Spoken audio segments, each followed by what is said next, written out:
Guests today are more Spanish and Anglophone English speakers.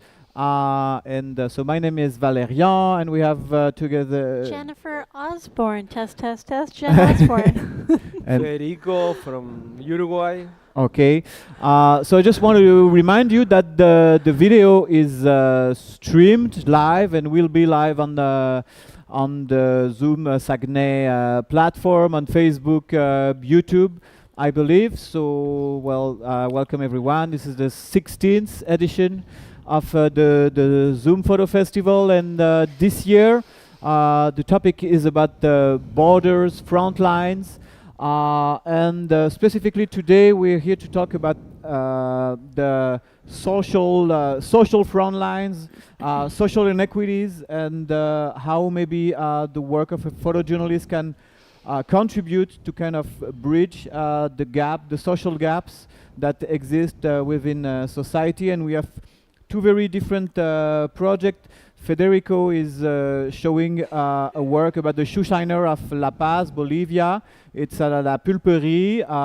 And Jen, you are showing a work about the Ferry Creek forest defenders, and it's exhibited in the Cégep Jonquière, and also on the bridge, Sainte-Anne Bridge here in Chicoutimi. So I'm going to start briefly by introducing our guest. Jennifer Osborne, you're a Canadian photographer raised on Vancouver Island in the small town of Courtenay. Courtney. And you began your career working at the United Colors of Benetton, the Fabrica. So a famous place for photography creation. You've been exhibited all over the world, among others in the Rencontre d'Art, l'Aperture Gallery, Art Basel, Miami. You've published in the Sunday Times, Nouvelle Obs, LA Times, the Globe and Mail. And you're a recent recipient of the Leica Women Photo Project Award. And then Federico here, so you're from Uruguay, mainly working on the relation between cultural identities, inequalities, and social justice. You're also the founder of the San Jose Festival, a photo book editor at El Ministerio Edición. You're a professor of photography in Argentina. Yeah. And you've also exhibited in many festivals, Rencontre d'Art, Photo Forum Santa Fe, Corten on the Move, Landskrona. You've been published in The Guardian, Die Zeit, Newsweek magazine, El País. So both guests are really well-established photojournalists. So without further ado, maybe I will let you briefly introduce your project. Maybe Jen, you could start. Yeah, sure. So Ferry Creek is a very exciting thing that happened on Vancouver Island, where I'm from. It's one of the most exciting news events we've had in decades. Approximately 1,200 people were arrested in Ferry Creek for blockading the roads. Now, what's the link between this and this festival? People were creating borders with their bodies between loggers and old trees. Some of these trees are like 2,000 years old.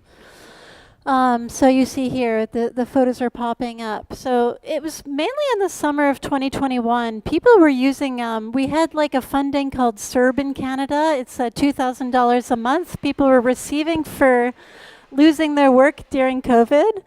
And a lot of people were channeling this money into financing a lifestyle out in the woods, blockading roads from loggers. Eventually, an injunction came. Teal Jones Group is the forestry institution that was losing profit due to the protests. They wanted to cut the trees down. It's millions and millions of dollars. They filed an injunction. The police then had to come out and enforce this situation and remove the activists out of the roads, which was quite challenging for police. And would you like more? What was the why were they protesting, or what was the project intended in Ferry Creek? Did it succeed in the end, or So the goal the protesters had was to slow down police activities so they could buy time to attempt to change legislation. What did happen was a protection on the trees until next year. So that will be lifted, and it's only protecting a small area of Fairy Creek. These trees in Fairy Creek are 2,000 years old.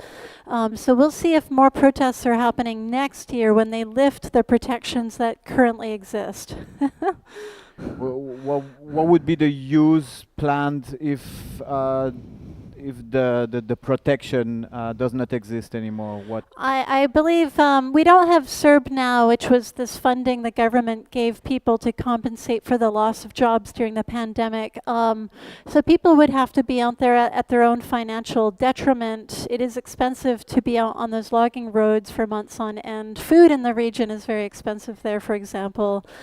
Gasoline driving around is quite pricey. These logging roads, like I would have to hike in 7 kilometers a day to photograph some of these activities.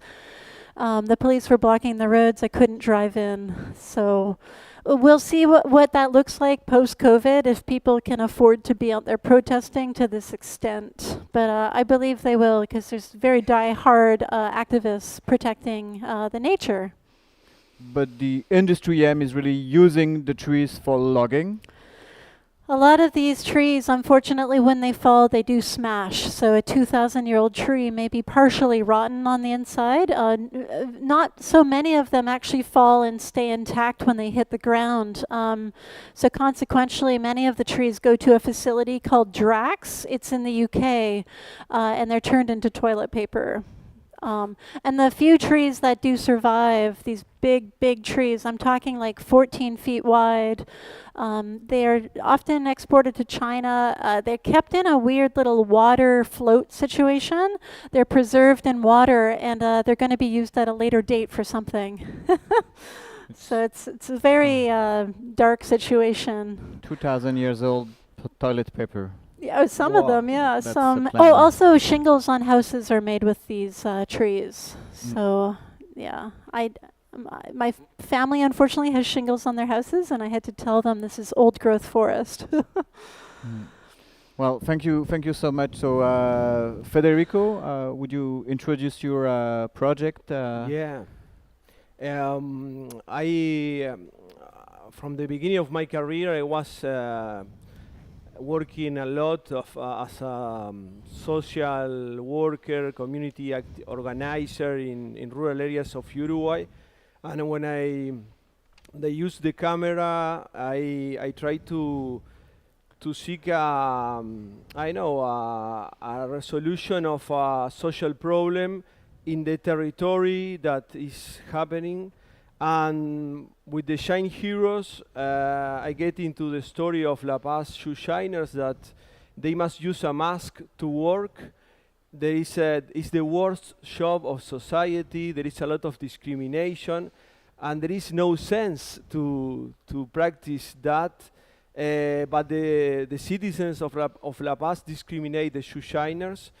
So I make a collaboration with a street newspaper that is run by shoe shiners for having a better life. They sell it in the street. It's the most similar strategy of a homeless newspaper that is used in Canada and different parts of the world.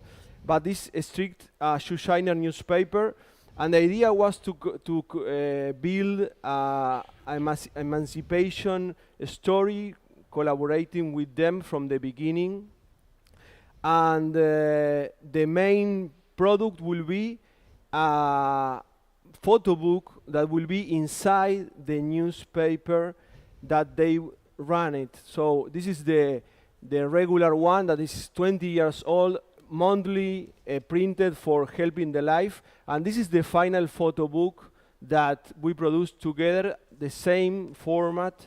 And it's a tool for social combat, and also a perfect excuse to say, I'm not a bad person, please don't discriminate.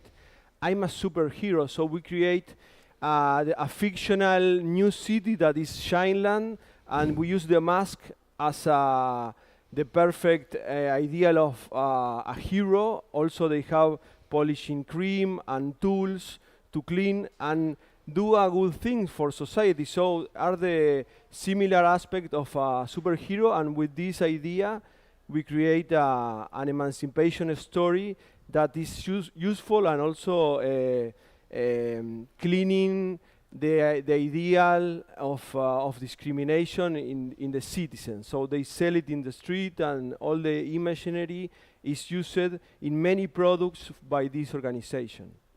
So if I understand right, they are wearing masks all the time for their work to avoid stigma from the society. Yes. And so you found together a way to integrate them wearing a mask as being really a strong part of the story, and going from anonymity to superhero, living in the shadow, kind of. Yeah, now I think we are facing the problem that documentary straight approach sometimes is not enough, and this is a clear example, because it's impossible to show a different perspective, because they use a mask that is related with terrorism, with special forces, with something bad and aggressive.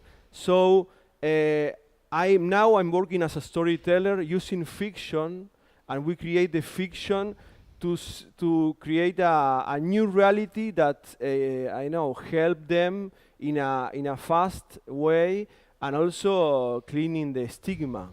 Mm-hmm. So this is a project, as you mentioned, that is really realized collectively. How do you really manage that part? How do you create together with? How many people would you say you collaborated with on a regular basis? I only work with one group that is 60 shoe shiners, but there are 3,000 shoe shiners who use masks every day in La Paz.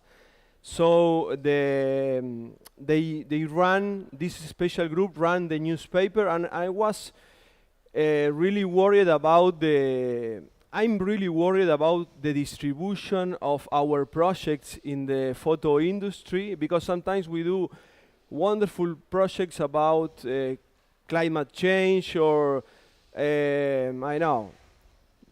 war, or a difficult situation, but we do the project, but the channels and the outcomes goes to a different part that is not the territory, that the people. And for me, it was the perfect situation to make my way of working is do storyboards with the people, draw the story, do collage, and I use the theater of the oppressed techniques. That is a Latin American way of working with the oppressed people, using theater, using play, but also photography to work with them. Because it's like to have a new visuality of the problems of the world, the people must have the control of their own visuality. And this is a way of collaboration that allowed me to be ethical with the outcome, and have the real permission of the group to work with them. Mm-hmm.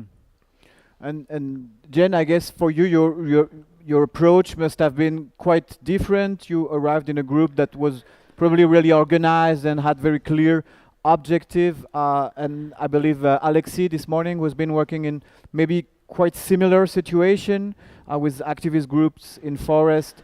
So there was like a period of integration that it took some time for the trust to build. Was it an issue for you? Oh, yeah. I mean, Ferry Creek is very complicated access-wise. Mainly, I was lucky because I went out there before this police injunction happened. So it was a relatively small group before the police showed up. I had been out there on an assignment for a national magazine called Maclean's. There were maybe 50 people maximum out there at the time. They got to know me. Maybe a month later, there was word that the police might come and enforce this Madison Junction. So everyone was kind of guessing, when will the police show up? When will the police show up? And I didn't want to be out there every day before the police showed up because it was a little bit boring to photograph until that point. Everything was quite stagnant. So I went a week before I was projecting the police would show up, camped out with them. I was there for 3 days. The police showed up, and then tons of protesters. They call themselves land defenders, so I'll use the term land defenders. They started gravitating to Fairy Creek once the police had arrived, so I was like an original entity there for them. So I was lucky that way. However, people were changing over. New people were coming and going. I did have a few issues at one point. Later on, people were upset to be photographed when they were being arrested at one point. But you know, you just have to have a lot of communication with everybody. Try to make people feel like you respect them when you're photographing them. Many people felt sort of vulnerable when they were being hauled away by the police. So I don't blame them. There were some pretty rough arrests at one point, and pepper spray was involved. Mm-hmm. Yeah. And so you went firstly on assignment, and then when you came back, it was more on your free will to document the situation? Yeah, I mean, what we do a lot of as documentary photographers is we just take a risk. We go out there, we photograph. We don't know if we're going to be paid for this or not.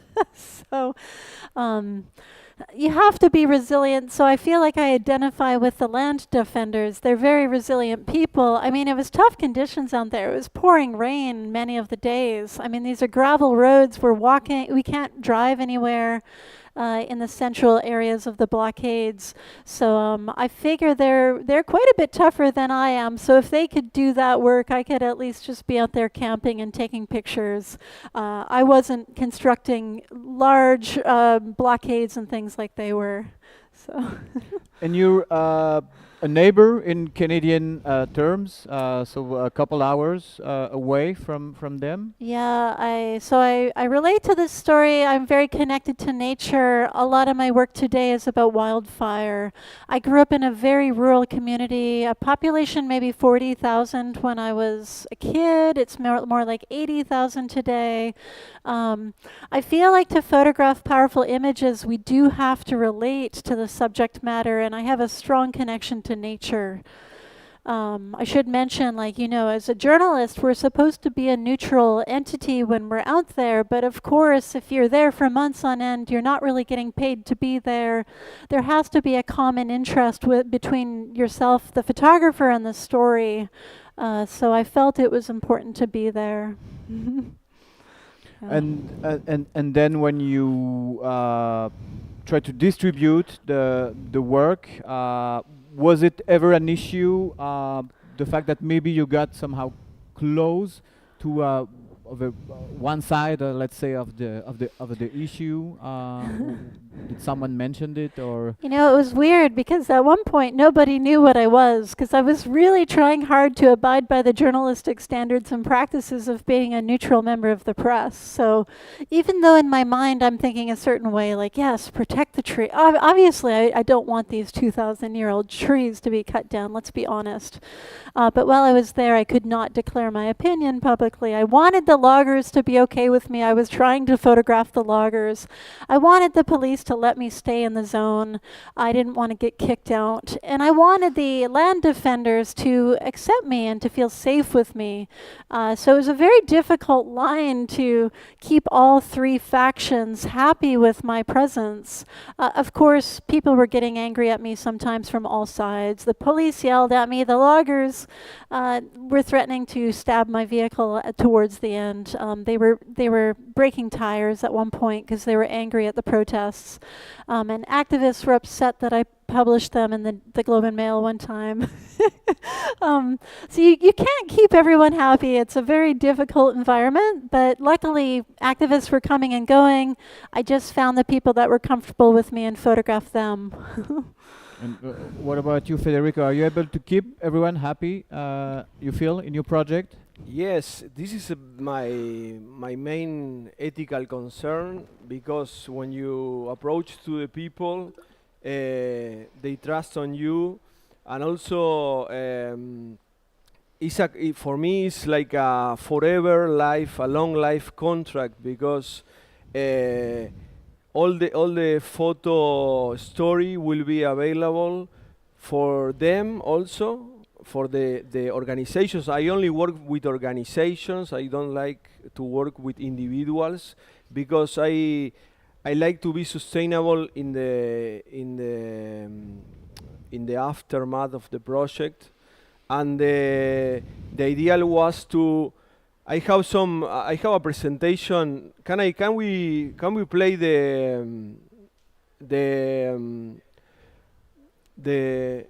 slide? it's like a round. Yeah, Mhm. I have a slide of how I work Yeah, sure. because it's like it's not to me to be happy the people. It's also the next slide will show you the circular. We have like a circular economy involved in the project because I believe that photo industry like festival, gallery sales, awards that usually came from global north can help the people in the territories. So if you publish, if you have some profit from the visual imaginary, we have this system. I sign a contract with them from the beginning because usually you sign a contract with an agency or a magazine or an ad company, but let's sign a contract with the people with these main spots that is that the people must have a participation in the process, but also in the editing, in the sequence, because sometimes the people is not happy that one picture is there because the house is dirty. I don't want to show my house or my children that have a hole in my jacket, you know. This kind of minimal things are so important, so we must be respectful till the end. And also about the distribution, the people say, I maybe don't want to be in this museum because this don't like something, you know, and you must be all the time communicating with them. And also transfer the skill of photography to them, but also I'm helping to translate documents for applying to a different thing that is getting funding to help the organization, and it's forever, you know, because photographers know how to write projects, how to make wonderful presentations for us to get a grant. Let's help them because you approach to the people, you know. It's like put all your knowledge, and one of the economic fund that we create is 50-50 because 50 of the funding that came from the photo industry, the art market, that usually is connected with the photographer. For this reason, I have 50% of the profits, and the community organization 50% to do a goal. And I'm seek to get more visibility of the project, and they are using the money for goals that could be buy a motorbike or pay some social worker to do something that is not related with photography, because sometimes you get an award of $2,000 and for them is $1,000. They can build a house or do a practical thing that help. And for this reason, I work only with organizations that are running before my existence. I'm not create a new platform. I'm helping them and also using the structure and the social control that controls me to make a ethical process. And in the social contract, one of the points that I'm very strong is to have an impact. The first impact is not the magazine, is not the photo industry, is in the neighborhood, in one corner. Let's print magnets, let's do a photo book that they will sell it, let's do, something that could survive in the territory, in the bus station, and also I'm learned from my experience that sometimes when we use only the photography aesthetics that we know, we don't communicate to the normal people. We need the popular aesthetics to come, and you, the photographer, ends like a medium that, for example, in my project, I have like I have Dragon Ball, you know, Power Ranger. That is the children, the youngsters say me, okay, I want this, you know, I want these superheroes that are connected to my general knowledge, and this is my way of working. And for this reason, the first impact is in the territory, and then the photo industry that is for the global south is quite important, and the resources that can bring to the ground are quite good. Maybe for us to living in our city, or if you are living in an expensive city, it's not enough. But if you work in vulnerable situation, is quite a lot, and it's the direct impact in a sustainable way, because the contract is forever. You know, it's not end. If we sell a picture, will be all the time. And there is like we open a restaurant. This is the social contract that we sing with the people that have all this spot, and there is a lot of products, all the pictures are available to them to use, and we can continue. This is these products that I have here, CD wrap, postcard, all was funding with awards, so the photo industry can help straight away. And the last thing is that we open a restaurant now, and we are paying the rent, all the equipment, the shoe shiners working in the restaurant is in the next pictures. So we have a 1 year we opened this restaurant, and it's still running, and the shoe shiners work, and all the equipment was funded by us, the photo industry, the gallery sales. I can sell a picture and smile to a collector because I know that I will be contributing with them. If not, will be like an extractive practice for me, you know? Mm-hmm. This is my ethical approach. It's very personal. It's not breaking news. It's more social photography to change or try to change some reality, but also contribute to the daily life, you know? Mm. And Jen, who do you have in mind when you shoot a story? Who is your primary public or the community? You're thinking like Canadian at large, or maybe more local on Vancouver Island, or how? Yeah, it depends what story I'm doing. I think with the case of Fairy Creek, I really wanted Canadian outlets to publish this work, which they did. It was in maybe 3 or 4 publications in Canada. I think the goal with that was just, to get eyes on this issue, because I sympathized with what was going on, to help change legislation. Of course, at the time, I could never declare that when I'm out there. It depends. Like with wildfire in Canada, I'm trying to get eyes on my work in a different way. I prefer that international media sees it. There's a huge power, like the Australia fires of 2020 raised millions and millions and millions of dollars to fundraise to support animal rescue missions in Australia, also to help rebuild houses and things. There is a big power in having international media on local stories. So it really depends on the story, but with Fairy Creek, I was hoping to have the general public of Canada see what was going on out there, because these are very remote locations. The general public could not easily drive to Port Renfrew, let alone where the protests were happening. They would have to walk miles or kilometers in on logging roads to see the actual protests. So I played a role in disseminating information to the public there. Yeah, because I guess sometimes as a photographer, as a documentarian, it's kind of you put your pictures out there and you're not always sure how they play a role in the larger ecosystem. So you mentioned Australia, where some of the pictures you published contributed to a campaign, yeah, I did. Well, I did photograph the 2020 fires in Australia. They had a catastrophic fire zone there.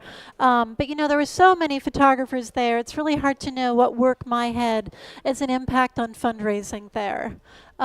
But they received massive amounts of money. In Canada, when we had a huge fire season 2 years ago, I do not recall much funding coming in for anything from abroad. It's largely due to the repression of press in fire zones here in Canada. Unfortunately, journalists are not allowed to report in fire zones, and that just takes away eyes from the situation. It takes away funding. There's a whole realm of issues that relate to suppression of press. As Federico mentioned, I guess at some point maybe you switched your approach to journalism, to photography. Was there for you an evolution at some point in the way you photograph, in the way you relate to people? Can you? I think, like, as I'm getting older, like, you know, in academia, they talk a lot about how journalism neutrality is a farce. That, you know, objectivity is a farce, I think, is the coined phrase. That it's impossible to be truly neutral. So I think I've been accepting this a little bit as I get older, that I can't just be an innocent bystander. I come with a belief system when I photograph any situation. However, I do feel it's important while photographing to present myself as neutral. It just keeps it easier for me to maintain access in a high conflict scenario or in a dangerous situation, to not declare what side you're on. So for my personal safety and just for my image as a member of the press, I still try to remain neutral while photographing. But here we are talking I stopped photographing Fairy Creek in 2022, so it's 3 years ago. I feel, you know, I can be more honest about my belief system around that situation today. With the time passing. Yeah, because I know some magazines don't even, I had a meeting, I won't say the publication, but it's a large American publication. I showed my work there in June, and they said, do not mention the term climate change. That's too political. So it's really important to discuss these topics when just certain terms related to these topics have become so politicized. There, I said it. And I'm curious, Federico, did you have talks or contacts with people outside of the shoeshiner community, let's say in La Paz or El Alto, who have prejudices about the shoeshiner, and you were able to see their distorted view, let's say, about the community we're working with? What do you mean? Because I guess you said the project was really targeted for local audiences to kind of change their opinion about shoeshiner. Were you able to see if that change kind of operated in some sphere of the society in Bolivia, for example? I was focused in one street that is Paseo del Prado, that these guys were working, and we do this kind of continuously sharing the narrative in different products. Also, the exhibition was in this street, and now we see some changes maybe in the local group, you know, because now they are pride, and they are artists, and they are seeking new ways, because when you are working for it all day, you know, it's like you can think in the future, you know. It's more a daily life thing, and with this process they are seeking. We have like rap singers that start thinking in seriously in art, you know, and this kind of transformation in the group was I think was an important thing. And then in this street that are the famous shoeshiners who are sort of heroes, and also doing tours for tourists, you know, because it's to start to believe that you are not a criminal, you are not the outcast, the end of society. You need to change yourself, you know, and this kind of process could help. And the next year we are producing a new project that these shoeshiners will be photographers and trainers of five more biggest, the five more biggest shoeshiner union in La Paz, and we are seeking for a big impact because we'll be in different neighborhoods. But I think to change a society, you need to, in a permanent basis, to be there, to continue with the actions. But I consider myself an artivist because the artivists do this kind of, now are superheroes, present them in a different perspective, and also, for example, the media are making interviews to them because are the shoeshiners who are artists, and it's like a long-term process, you know, to change some values in society, and it's long-term process. I think is the key, you know. If you are only in a contract photographer and go 2 weeks to do, it's very difficult because sometimes the visibility is located in another country, and maybe you need to be an artist that is more building something solid in the ground.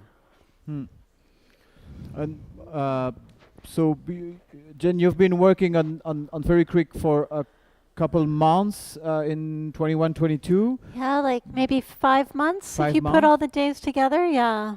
But looking at your website, I saw that I guess a lot of your project maybe resonate in the kind of same. How would you define what unites some project about horses and or people trying to live like native people in Europe, fire destroying forest? Yeah, it's a combination of extreme weather events, climate-related stories, and people's intrigue with the natural world. The indigenous re-encampments he's mentioning, I photographed in Germany over 4 years in many Eastern European countries, Germany, Poland, also in Russia, Hungary. People were reenacting an 1800s indigenous way of life. And they were red-facing, which is very controversial here in North America, so I was sort of getting into the psychology. What are these people doing? But they were really fascinated with the natural world. So it does have a tie to Ferry Creek and to my firework. Yeah. Thanks. So I guess maybe if anyone has questions, then the audience, now would be a great time to start. Well, I just want to add something because yeah, we didn't sure. talk about how the images have power to make change. I don't know if you guys know what an injunction is, but it's basically a police ruling where if you go into this area, you can be arrested for being there. So there was an injunction zone in Ferry Creek. If you cross the border into Ferry Creek, you can be arrested. And this injunction was lifted in October of 2021. A judge had seen my photographs of how police were arresting activists, and he ruled it is inhumane. So he lifted the injunction, which actually made things a lot easier for the land defenders. So the land defenders saw me as a big help in that moment for their cause. So if we're looking at photography as a way to make change, images can have a positive impact for the greater good. Can really be used like as a legitimate proof in a court of law. Yeah, the judge had seen the police were wearing what's called the thin blue line, which is widely seen as a racist symbol in North America. The judge had seen visual proof of that in my and I didn't show the pictures, it was just seen in some news articles. He saw how aggressive some of the arrests were, how unfounded the pepper spray event was, which happened. Like 80 protesters were pepper sprayed. The judge agreed that that was not humane, etc. So, yeah, my photos influenced legislation at some point, or yeah, court ruling anyway. Like a very concrete application. Yeah, it's interesting. Any questions here? Don't No? be shy. Not everyone at the same time.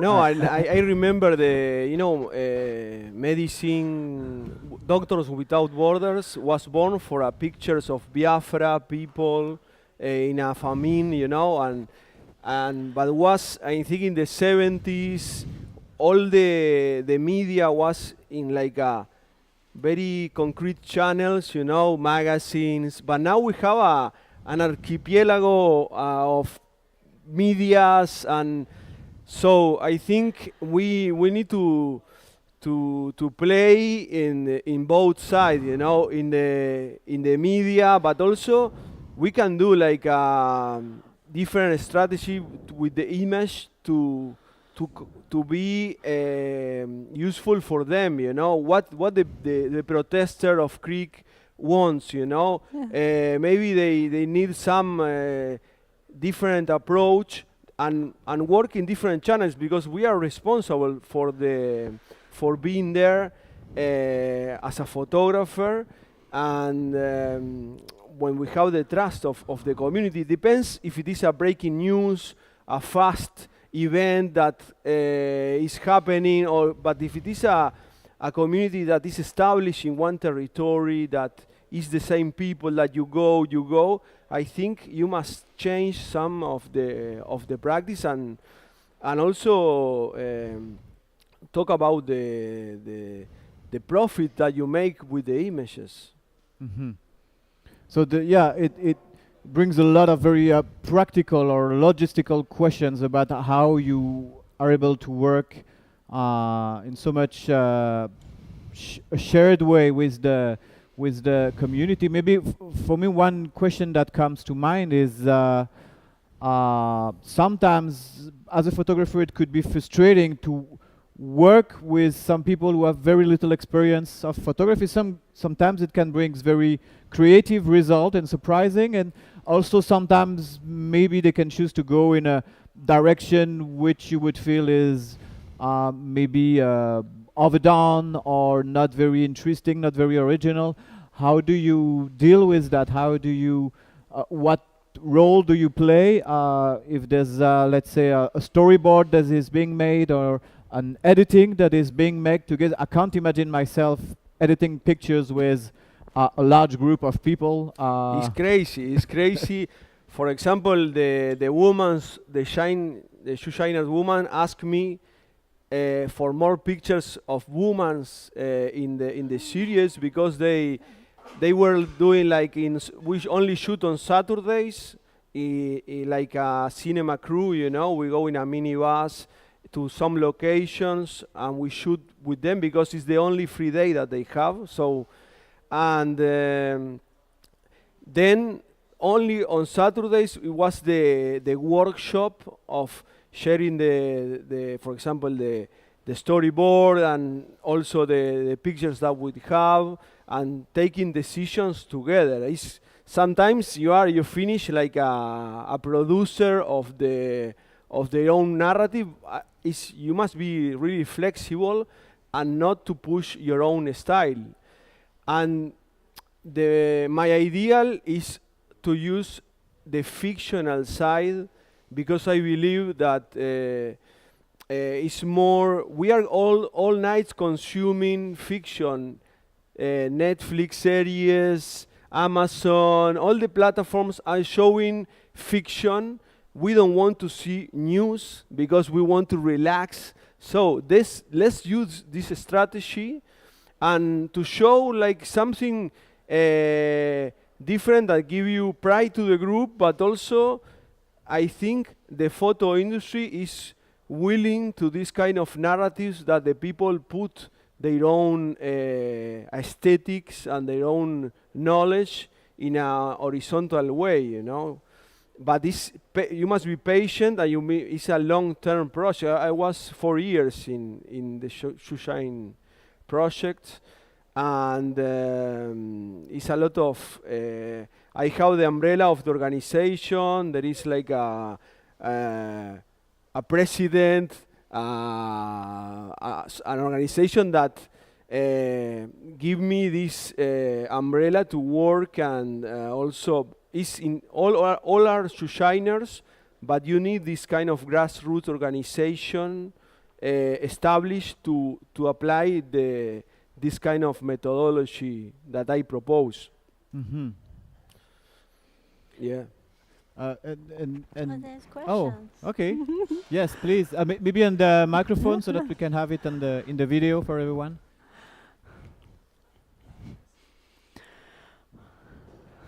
Yes, it's a question for Federico. Thanks a lot for sharing, both of you, actually, even both three of you. I love what you did in La Paz, so thank you for that job as well. I was just wondering how can, it looks like you spent some time there, and I was wondering, how do you get the funding to get to work all this time? Do you have like special partners, or well, how do you, the first funding that enables you to do the project?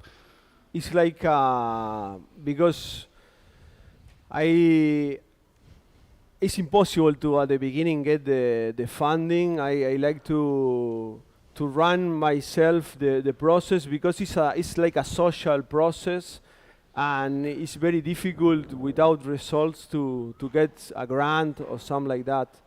And at the beginning it's an agreement that you have with the organization to do this, and I put my time, my effort, and they put their time of their life, their effort to build something that is a possibility, and in this case they will use it in the newspaper. So they were willing to work and to get pictures to put in the monthly issues that they have, you know.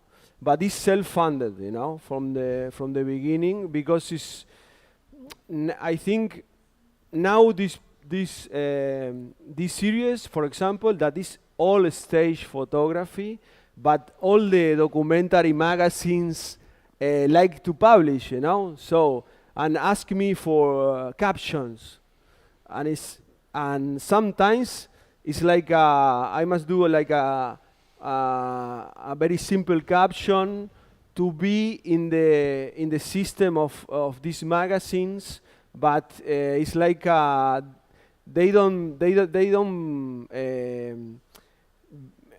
allow that they don't have any captions, because the public is not ready, maybe, or the system is not ready.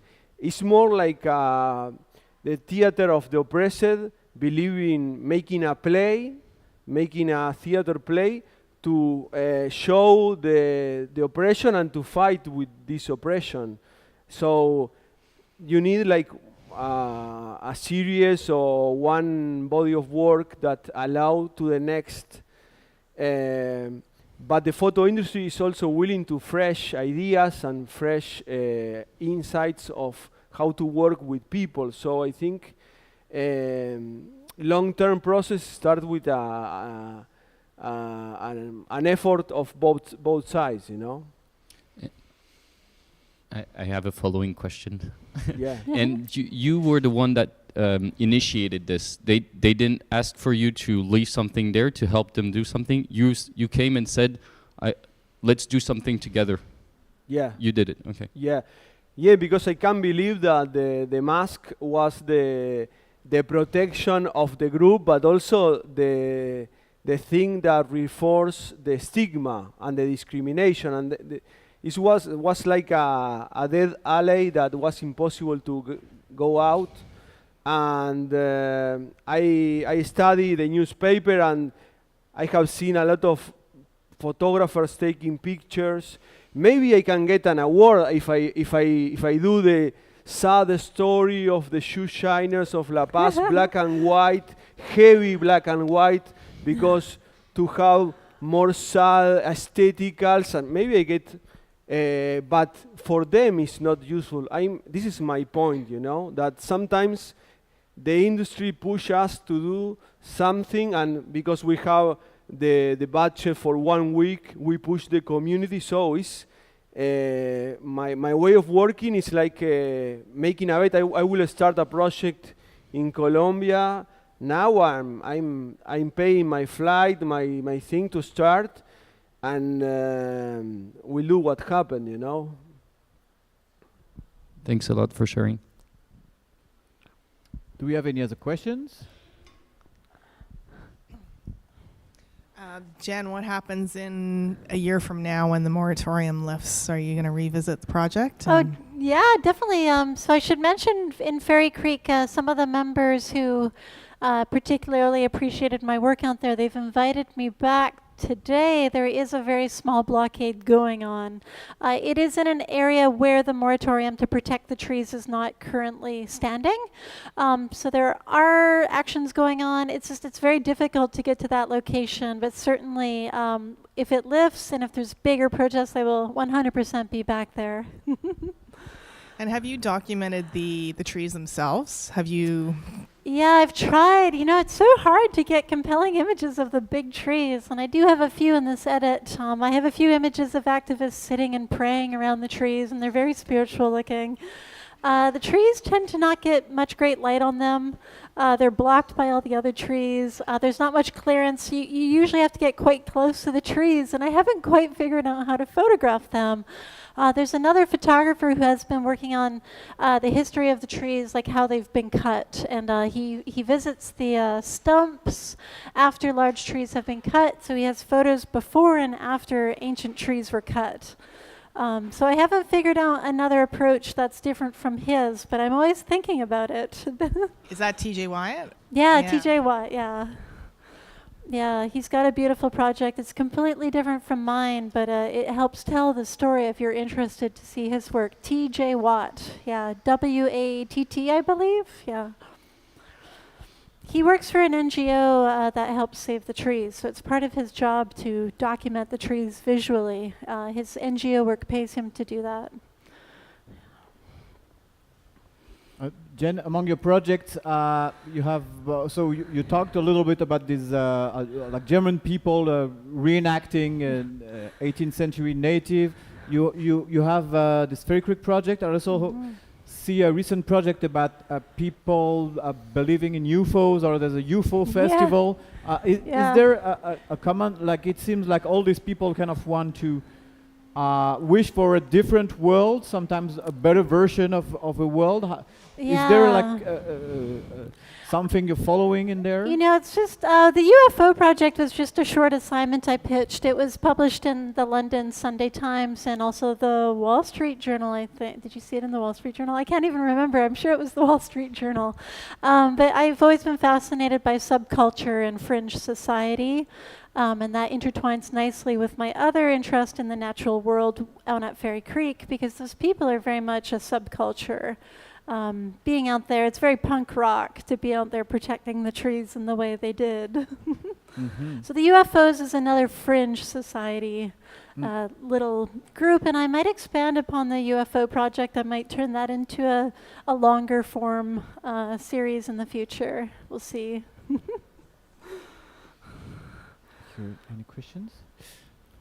Federico, also I saw something quite different. I see you're very active in the workshop area. I was really intrigued, I think, by a workshop you gave on a train, a moving train. Is that? Can you maybe elaborate I on love that? the production workshop. For me, it's the best.